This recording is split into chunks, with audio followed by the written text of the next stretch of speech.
Sicilia nascosta e sconosciuta, come fai ad avere una città perduta? Ma un nennacone non è calcio, è solo un nome. Ci sono i reperti ma mancano gli esperti, decreti nel bronzo scolpiti. Ci parlano del disagio, Stefano da Bisanzio ti cita, ed è rimasta pure la tua moneta. Ma un nennacone non è cana, resta solo un nome.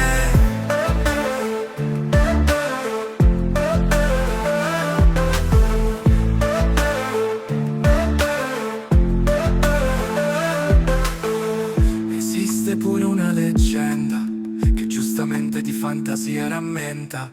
Naconiani scusate ma niente truamo, se studiosi archeologi di scordarlo.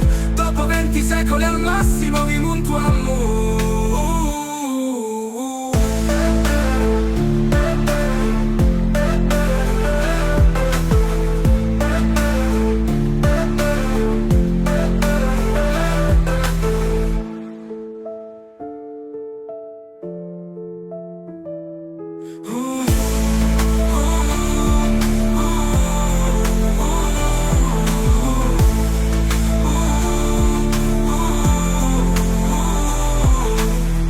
Ci sono i reperti ma mancano gli esperti, decreti nel bronzo scolpiti. Ci parlano del disagio, Stefano da Bisanzio ti cita, ed è rimasta pure la tua munita. Ma un nennacone non è canale, sta solo un nome.